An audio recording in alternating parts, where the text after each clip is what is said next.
আসসালামু আলাইকুম, আশা করি সবাই ভালো আছেন। পলিটেকনিক সিরিজের কেমিস্ট্রি এই কোর্সের আরও একটি অনলাইন ক্লাসে আপনাদেরকে স্বাগতম। আমাদের আজকের ক্লাসটি আমাদের পাঠ্য বইয়ের ৬ষ্ঠ অধ্যায় রাসায়নিক সাম্য অবস্থা অর্থাৎ পিএইচ এর উপর আলোচনা করব। শুরুতে আমরা দেখব আজকের ক্লাসে আমরা কোন কোন টপিকস নিয়ে আলোচনা করব। শুরুতে আমরা পিএইচ কাকে বলে এবং পিএইচ স্কেল এই বিষয় নিয়ে আলোচনা করব। দেন আমরা পিএইচ স্কেলের ব্যবহার বা পিএইচ এর গুরুত্ব এই বিষয় নিয়ে আলোচনা করব। দেন আমরা প্রাইমারি ও সেকেন্ডারি স্ট্যান্ডার্ড পদার্থ এই বিষয় নিয়ে আলোচনা করব। দেন আমরা প্রমাণ, দ্রবণ, টাইট্রেশন এবং নির্দেশক এই টপিকস নিয়ে আলোচনা করব। দেন আমরা বাফার দ্রবণ এই টপিকসটা নিয়ে আলোচনা করব। দেন আমরা আমাদের এই অধ্যায় থেকে যে সকল প্রশ্ন আমাদের সেমিস্টার ফাইনাল পরীক্ষার জন্য সবথেকে বেশি গুরুত্বপূর্ণ আমরা ওই সকল প্রশ্ন নিয়ে আলোচনা করব। শুরুতে আমরা পিএইচ সম্পর্কে আলোচনা করব। পিএইচ কাকে বলে? পিএইচ হচ্ছে কোনো দ্রবণের হাইড্রোজেন আয়নের ঘনত্বের ঋণাত্মক লগারিদমকে ওই দ্রবণের পিএইচ বলে। তাহলে পিএইচ হচ্ছে কোনো দ্রবণের ঘনত্ব বোঝায়, অর্থাৎ পিএইচ হচ্ছে কোনো দ্রবণের ঘনত্বের ঋণাত্মক লগারিদম। এখন ঘনত্বটা কিসের ঘনত্ব? হাইড্রোজেন আয়নের ঘনত্ব। এখন কোনো দ্রবণের দুইটি ঘনত্ব পাওয়া যায়, একটা হচ্ছে হাইড্রোজেন আয়নের ঘনত্ব পাওয়া যায়, আরেকটি হচ্ছে হাইড্রোক্সাইড আয়নের ঘনত্ব পাওয়া যায়। হাইড্রোজেন আয়নের ঘনত্ব দ্বারা যে মানটা পাওয়া যায় তাকে পিএইচ বলে এবং হাইড্রোক্সাইড আয়নের ঘনত্ব দ্বারা যে মান পাওয়া যায় তাকে পিওএইচ বলে। এখন পিএইচ এর গাণিতিক সমীকরণটা কেমন হতে পারে? আমরা এই সংজ্ঞা থেকে গাণিতিক সমীকরণ খুব সহজে দিতে পারবো। সেটি হচ্ছে, যেমন পিএইচ এর সংজ্ঞায় বলা আছে কোনো দ্রবণের হাইড্রোজেন আয়নের ঘনত্বের ঋণাত্মক লগারিদমকে পিএইচ বলে। এখন আমাদের সামনে যদি কোনো দ্রবণ থাকে এবং ওই দ্রবণের হাইড্রোজেন আয়নের ঘনত্ব যদি H+ হয়, তাহলে আমরা পিএইচ ইজ ইকুয়াল টু লিখতে পারবো যে pH is equal to minus log hydrogen ion. এটি হচ্ছে আমাদের পিএইচ এর গাণিতিক সমীকরণ, অর্থাৎ পিএইচ সমান মাইনাস লগ H+। আবার অনুরূপভাবে পিওএইচ কাকে বলে? পিওএইচ আমরা তখন বলবো কোনো দ্রবণের হাইড্রোক্সাইড আয়নের ঋণাত্মক লগারিদমকে পিওএইচ বলে, মাইনাস লগ OH মূলক। আমরা জানি হাইড্রোজেন পজিটিভ আয়ন দেয় আর হাইড্রোক্সাইড নেগেটিভ আয়ন দেয়। এই কারণে হাইড্রোক্সাইডের ক্ষেত্রে ঋণাত্মক চিহ্ন ব্যবহার হয়েছে এবং হাইড্রোজেনের ক্ষেত্রে ধনাত্মক চিহ্ন ব্যবহার হয়েছে। এখন আমরা পিএইচ স্কেল নিয়ে আলোচনা করব। পিএইচ স্কেল হচ্ছে এমন একটি স্কেল যে স্কেলের মাধ্যমে আমরা কোনো দ্রবণ অ্যাসিড অথবা ক্ষার এটি চিহ্নিত করতে পারবো। যেমন স্ক্রিনে আমরা একটা স্কেল দেখতে পাচ্ছি।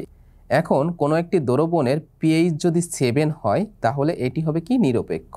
যেমন পানির পিএইচ 7, এই পানির সংকেত কি? H2O, অর্থাৎ এই ওয়াটারের পিএইচ 7, এই পানিকে কি ধরা হয়? নিরপেক্ষ ধরা হয়। এখন এই 7 থেকে যদি নিচের দিকে কোনো দ্রবণের পিএইচ থাকে তাহলে আমরা মনে করব ওই দ্রবণটা কি? অ্যাসিডীয়। আবার কোনো দ্রবণের যদি পিএইচ এর মান 7 থেকে উপরে হয়, অর্থাৎ 7 থেকে 14 এর মধ্যে থাকে, তাহলে ওই দ্রবণটা কি হবে? ক্ষারীয় দ্রবণ হবে। আর 7 থেকে যদি 1-এর মধ্যে থাকে তাহলে ওই দ্রবণটা অ্যাসিডীয় দ্রবণ, অর্থাৎ ওই দ্রবণের মধ্যে অ্যাসিডের গুণ বৈশিষ্ট্য বিদ্যমান। আবার কোনো দ্রবণের যদি পিএইচ এর মান 7 থেকে বেশি হয় তাহলে ওই দ্রবণের মধ্যে ক্ষারের বৈশিষ্ট্য বা গুণ বিদ্যমান। আমরা পিএইচ স্কেল থেকে 3টি জিনিস পাই। এই 3টি জিনিসের মধ্যে একটি হচ্ছে অ্যাসিড দ্রবণের ক্ষেত্রে পিএইচ হচ্ছে কত? 0 থেকে 7, নিরপেক্ষ দ্রবণের পিএইচ হচ্ছে 7 এবং ক্ষারীয় দ্রবণের পিএইচ হচ্ছে 7 থেকে 14 এর মধ্যে। এখন এই টপিকস থেকে আমাদের জন্য ইম্পর্টেন্ট প্রশ্ন হচ্ছে পিএইচ কাকে বলে, অথবা থাকতে পারে যে বিশুদ্ধ পানির পিএইচ এর মান কত, অথবা আমাদের প্রশ্ন থাকতে পারে যে পিএইচ স্কেল বলতে কি বুঝো। পিএইচ স্কেল হচ্ছে এমন একটি স্কেল যে স্কেলের মাধ্যমে আমরা কোনো দ্রবণের পিএইচ নির্ণয় করতে পারি। যদি আমাদের প্রশ্ন থাকে যে পিএইচ স্কেলের মাধ্যমে বিভিন্ন দ্রবণের সীমা উল্লেখ করো, সেক্ষেত্রে আমাদের অ্যান্সার হবে যে অ্যাসিড দ্রবণের ক্ষেত্রে পিএইচ এর মান হচ্ছে 0 থেকে 7 এর মধ্যে, ক্ষারীয় দ্রবণের ক্ষেত্রে পিএইচ এর মান হচ্ছে 7 থেকে 14 এর মধ্যে এবং নিরপেক্ষ দ্রবণের জন্য পিএইচ এর মান 7। এখন আমরা পিএইচ এর ব্যবহার সম্পর্কে আলোচনা করব। এই পিএইচ এর ব্যবহার হচ্ছে বিভিন্ন ধরনের শিল্প কলকারখানার মধ্যে, বিশেষ করে ঔষধ শিল্পে অর্থাৎ ঔষধ উৎপাদন শিল্পে পিএইচ সবথেকে বেশি ব্যবহার করা হয়। তারপরে হচ্ছে ফার্মেন্টেশন বা পচন বিক্রিয়ায়, তারপরে হচ্ছে বিভিন্ন ধরনের বেকারিতে অর্থাৎ খাদ্য প্রস্তুতকরণ বিভিন্ন ধরনের কোম্পানিতে পিএইচ ব্যবহার করা হয়। দেন ব্যবহার করা হয় কলমের কালি প্রস্তুতিতে। দেন সব থেকে বেশি ব্যবহার করা হয় কৃষিকাজে। কেননা আমরা জানি মাটির পিএইচ কত, মাটির পিএইচ সাধারণত 7-এর মধ্যে থাকে। এখন পিএইচ যদি বেশি হয় তাহলে আমাদের কৃষিকাজে অনেক ধরনের সমস্যা হতে পারে, অর্থাৎ শাকসবজি ফলমূল উৎপাদনে ব্যাঘাত সৃষ্টি হতে পারে। আবার পিএইচ যদি কমে যায় অর্থাৎ 7-এর নিচে চলে আসে মাটির পিএইচ, তাহলেও আমাদের শাকসবজি ফলমূল উৎপাদন কমে যেতে পারে অথবা ফসল নষ্ট হয়ে যেতে পারে। এই কারণে অবশ্যই কৃষিকাজের ক্ষেত্রে এই পিএইচ স্কেলটা অনেক গুরুত্বপূর্ণ। আবার যে সকল পুকুরে বা জলাশয়ে মাছ চাষ করা হয় সেক্ষেত্রেও পানির পিএইচ ঠিক রাখার জন্য মাঝে মাঝে পিএইচ স্কেল দ্বারা পানির পিএইচ পরিমাপ করা হয়। পিএইচের মান যদি নির্দিষ্ট সীমার নিচে নেমে যায় অথবা নির্দিষ্ট সীমার উপরে উঠে যায় তখন এই পানির পিএইচকে কি করা হয়, বিভিন্ন ঔষধ বা মেডিসিনের মাধ্যমে পিএইচ কন্ট্রোল করা হয়। দেন আমরা এখন আমাদের পরবর্তী টপিকস প্রাইমারি এবং সেকেন্ডারি স্ট্যান্ডার্ড পদার্থ নিয়ে আলোচনা করব। শুরুতে আমরা প্রাইমারি স্ট্যান্ডার্ড পদার্থ নিয়ে আলোচনা করব। প্রাইমারি স্ট্যান্ডার্ড পদার্থ হচ্ছে ওই সকল পদার্থ যে সকল পদার্থ দীর্ঘদিন পর্যন্ত তাদের ঘনমাত্রা কি থাকে, অপরিবর্তিত থাকে এবং প্রকৃতিতে ওই সকল পদার্থ শুষ্ক এবং বিশুদ্ধ অবস্থায় পাওয়া যায়, সেই সকল পদার্থকে প্রাইমারি স্ট্যান্ডার্ড পদার্থ বলে। তাহলে এক কথায় আমরা বলতে পারি যে সকল পদার্থ দীর্ঘদিন পর্যন্ত তাদের ঘনমাত্রা অপরিবর্তিত থাকে এবং প্রকৃতিতে বিশুদ্ধ এবং শুষ্ক অবস্থায় পাওয়া যায় ওই সকল পদার্থকে প্রাইমারি স্ট্যান্ডার্ড পদার্থ বলে। যেমন সোডিয়াম কার্বনেট এবং পটাশিয়াম ডাইক্রোমেট, এই পদার্থগুলো হচ্ছে কি প্রাইমারি স্ট্যান্ডার্ড পদার্থ। এই সকল পদার্থ প্রকৃতিতে বিশুদ্ধ অবস্থায় পাওয়া যায় এবং এদের ঘনমাত্রা দীর্ঘদিন পর্যন্ত অপরিবর্তিত থাকে। এখন আমরা সেকেন্ডারি স্ট্যান্ডার্ড পদার্থ নিয়ে আলোচনা করব। সেকেন্ডারি স্ট্যান্ডার্ড পদার্থ কি? সেকেন্ডারি স্ট্যান্ডার্ড পদার্থ হচ্ছে ওই সকল পদার্থ যে সকল পদার্থ ধীরে ধীরে তাদের ঘনমাত্রা পরিবর্তন হতে থাকে, অর্থাৎ দীর্ঘদিন পর্যন্ত যদি ওই পদার্থ রেখে দেওয়া হয় তাহলে ধীরে ধীরে ওই সকল পদার্থের ঘনমাত্রা ও পরিবর্তন হয়ে যায় এবং প্রকৃতিতে ওই সকল পদার্থ বিশুদ্ধ অবস্থায় পাওয়া যায় না, সেই সকল পদার্থ হচ্ছে সেকেন্ডারি স্ট্যান্ডার্ড পদার্থ। যেমন সোডিয়াম হাইড্রোক্সাইড, সালফিউরিক অ্যাসিড ইত্যাদি, এই সকল পদার্থ হচ্ছে কি সেকেন্ডারি স্ট্যান্ডার্ড পদার্থ। দেন আমরা এখন আমাদের পরবর্তী টপিক প্রমাণ দ্রবণ, টাইট্রেশন এবং নির্দেশক নিয়ে আলোচনা করব। শুরুতে প্রমাণ দ্রবণ। প্রমাণ দ্রবণ কাকে বলে? আমরা এক কথাই বলতে পারি যে দ্রবণের ঘনমাত্রা জানা থাকে তাকে প্রমাণ দ্রবণ বলে। যেমন 1 মোল HCl অর্থাৎ হাইড্রোক্লোরিক অ্যাসিড, আবার 0.1 মোল সোডিয়াম কার্বনেট, আবার 0.2 মোল সোডিয়াম হাইড্রোক্সাইড, এইগুলো হচ্ছে কি প্রমাণ দ্রবণ। অর্থাৎ এই সকল দ্রবণের ঘনমাত্রা জানা থাকে, এই কারণে এই দ্রবণগুলোকে বলা হয় কি প্রমাণ দ্রবণ। এখন আমরা টাইট্রেশন নিয়ে আলোচনা করব। টাইট্রেশন কি? টাইট্রেশন হচ্ছে কোনো একটি প্রমাণ দ্রবণের সহিত কোনো একটি অজানা দ্রবণ যোগ করে তাদের মধ্যে বিক্রিয়া ঘটানোর ফলে এই অজানা দ্রবণের আয়তন নির্দিষ্ট করাই হচ্ছে টাইট্রেশন। আমরা টাইট্রেশনের সংজ্ঞা এভাবে দিতে পারি, যে পদ্ধতির সাহায্যে কোনো প্রমাণ দ্রবণের সহিত কোনো একটি অজানা মাত্রার দ্রবণের বিক্রিয়া করে দ্রবণ দুইটির আয়তন নির্দিষ্ট করা হয় তাকে টাইট্রেশন বলে। অর্থাৎ টাইট্রেশন হচ্ছে এমন একটি পদ্ধতি যে পদ্ধতির মাধ্যমে কোনো একটি প্রমাণ দ্রবণ অর্থাৎ যার ঘনমাত্রা জানা থাকে এমন দ্রবণের সাথে একটি অজানা মাত্রার দ্রবণ অর্থাৎ যার ঘনমাত্রা জানা নেই এমন দ্রবণ যুক্ত করে বিক্রিয়া ঘটানোর ফলে তাদের উভয়ের বিক্রিয়ার যে নির্দিষ্ট পরিমাণ আয়তন, এই আয়তনকে নির্দিষ্ট করা হয় বা চিহ্নিত করা হয়, সেই পদ্ধতিকে বলা হয় কি টাইট্রেশন। এখন আমরা নির্দেশক নিয়ে আলোচনা করব। নির্দেশক কি? নির্দেশক হচ্ছে কিছু পদার্থ যে সকল পদার্থ নিজেদের বর্ণ পরিবর্তনের মাধ্যমে রাসায়নিক বিক্রিয়ার সমাপ্তি বিন্দু বা শেষ বিন্দু নির্দেশ করে সেই সকল পদার্থকে বলা হয় নির্দেশক। যেমন litmus paper, methyl orange, methyl red, phenolphthalein ইত্যাদি। এই সকল পদার্থকে বলা হয় নির্দেশক, কেননা এই সকল পদার্থ নিজেদের বর্ণ পরিবর্তনের মাধ্যমে রাসায়নিক বিক্রিয়ার সমাপ্তি বা শেষ বিন্দু নির্দেশ করে থাকে। এখন আমরা মোলার দ্রবণ নিয়ে আলোচনা করব। মোলার দ্রবণ কি? কোনো দ্রবণের 1 লিটার পরিমাণে যদি কোনো পদার্থের 1 মোল দ্রবীভূত অবস্থায় থাকে তাকে বলা হয় মোলার দ্রবণ। অর্থাৎ 1 লিটার দ্রবণে কোনো দ্রব্যের 1 মোল দ্রবীভূত অবস্থায় থাকলে ওই দ্রবণকে আমরা কি বলবো? মোলার দ্রবণ বলবো। দেন আমরা এখন আমাদের এই অধ্যায়ের পরবর্তী টপিকস এবং খুবই গুরুত্বপূর্ণ টপিকস বাফার দ্রবণ বা বাফার ক্রিয়া কৌশল নিয়ে আলোচনা করব। শুরুতে আসি, বাফার দ্রবণ কাকে বলে? বাফার দ্রবণ হচ্ছে এমন একটি দ্রবণ যে দ্রবণে সামান্য পরিমাণ অ্যাসিড বা ক্ষার যোগ করার ফলেও ওই দ্রবণের পিএইচ এর মানের কোনো পরিবর্তন হয় না, সেই দ্রবণকে বলা হয় কি? বাফার দ্রবণ। অথবা আমরা অন্যভাবে বলতে পারি, যে দ্রবণের পিএইচ এর মান অপরিবর্তিত থাকে ওই দ্রবণকে বলা হয় কি? বাফার দ্রবণ।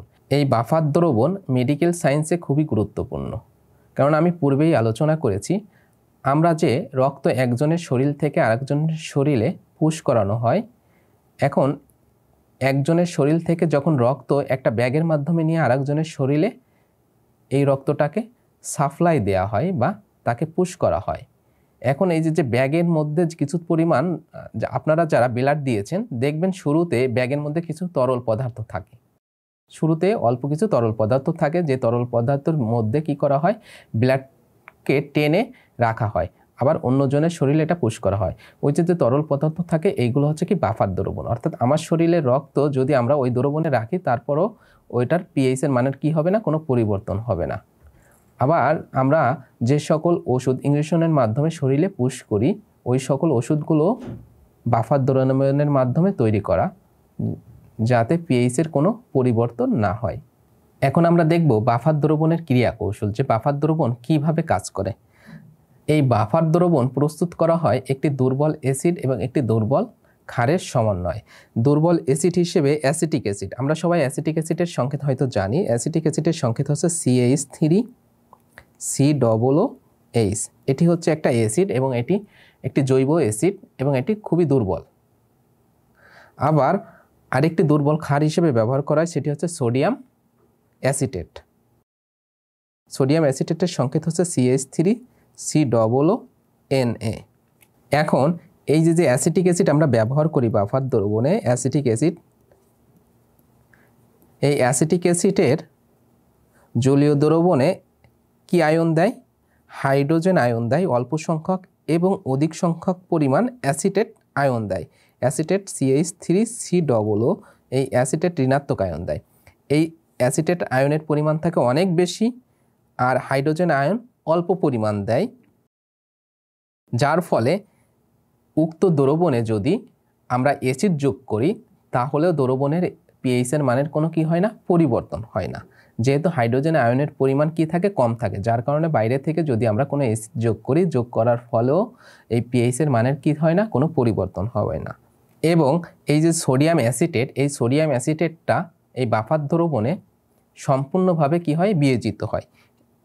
যেমন CH3COONA এই সোডিয়াম অ্যাসিটেট সম্পূর্ণভাবে বিয়োজিত হয়, বিয়োজিত হয়ে অ্যাসিটেট আয়ন দেয় প্লাস সোডিয়াম আয়ন দেয়, যার ফলে সম্পূর্ণভাবে বিয়োজিত হওয়ার ফলেও এখানে যদি আমরা বাইরে থেকে কি করি? ক্ষার যুক্ত করি, যার ফলে আমাদের পিএইচ এর মানের কি হয় না? কোনো পরিবর্তন হয় না। এটি হচ্ছে বাফার দ্রবণের ক্রিয়া কৌশল। অর্থাৎ বাফার দ্রবণের মধ্যে দুর্বল অ্যাসিড হিসেবে অ্যাসিটিক অ্যাসিড এবং দুর্বল ক্ষার হিসেবে সোডিয়াম অ্যাসিটেট ব্যবহার করা হয়, যার ফলে আমাদের পিএইচ এর মানের কোনো কি হয় না? পরিবর্তন হয় না। এটি হচ্ছে আমাদের বাফার দ্রবণের মূল ক্রিয়া কৌশল। আপনারা একটু বিস্তারিত বই থেকে দেখে নেবেন। আমাদের এই প্রশ্নটা অনেক বেশি গুরুত্বপূর্ণ রচনামূলক প্রশ্ন হিসেবে, এবং এই প্রশ্নটা সেমিস্টার ফাইনাল পরীক্ষায় অনেকবার এসেছে। দেন আমরা এখন এই অধ্যায় থেকে আমাদের সেমিস্টার ফাইনাল পরীক্ষার জন্য সবথেকে গুরুত্বপূর্ণ প্রশ্ন নিয়ে আলোচনা করব। শুরুতে অতি সংক্ষিপ্ত প্রশ্ন। অতি সংক্ষিপ্ত প্রশ্ন হিসেবে আমাদের প্রশ্ন থাকার সম্ভাবনা থাকবে সবথেকে বেশি, পিএইচ কাকে বলে? এই প্রশ্নটা আসার সম্ভাবনা 99%। দেন আমাদের থাকতে পারে যে পুরমান দ্রবণ বা পুরমিত দ্রবণ বলতে কি বুঝো। দেন আমাদের অতি সংক্ষিপ্ত হিসেবে প্রশ্ন থাকতে পারে যে নির্দেশক কাকে বলে, উদাহরণ দাও। এই প্রশ্নটাও অনেক গুরুত্বপূর্ণ। দেন আমাদের থাকতে পারে যে মোলার দ্রবণ বা পুরমান দ্রবণ কাকে বলে। দেন আমাদের থাকতে পারে সংক্ষিপ্ত প্রশ্ন হিসেবে পিএইচ স্কেল কি, অথবা পিএইচ স্কেল বলতে কি বোঝো, অথবা বিভিন্ন দ্রবণের পিএইচ সীমা উল্লেখ করো। আমরা যে স্কেলটা দেখেছিলাম ওই স্কেলটা উল্লেখ করে যে 1 থেকে 7 পর্যন্ত হচ্ছে অ্যাসিডীয় দ্রবণ, 7 হচ্ছে নিরপেক্ষ এবং 7 থেকে 14 হচ্ছে ক্ষারীয় দ্রবণ। এই কথাটা উল্লেখ করলে আমাদের এই প্রশ্নের অ্যান্সার হয়ে যাবে। দেন এখন আমরা রচনামূলক প্রশ্ন দেখব। রচনামূলক প্রশ্ন হিসেবে আমাদের বাফার দ্রবণ কাকে বলে এবং বাফার দ্রবণের ক্রিয়াকৌশল আলোচনা করো। এই প্রশ্নটা আমাদের সেমিস্টার ফাইনাল পরীক্ষায় আসার সম্ভাবনা থাকবে 99%। সো আপনারা এই প্রশ্নটা গুরুত্ব সহকারে দেখবেন। এই ছিল হচ্ছে আমাদের আজকের ক্লাসের এই অধ্যায়ের উপর আলোচনা। আমরা আগামী ক্লাসের আমাদের এই কোর্সের নতুন কোনো অধ্যায় নিয়ে আলোচনা করব। সবাইকে ধন্যবাদ। আগামী ক্লাস পর্যন্ত আল্লাহ তাআলা আমাদের সবাইকে সুস্থ এবং সুন্দর রাখুক এই প্রত্যাশায় আজকের ক্লাস এখানে শেষ করছি। আল্লাহ হাফেজ। আসসালামু আলাইকুম।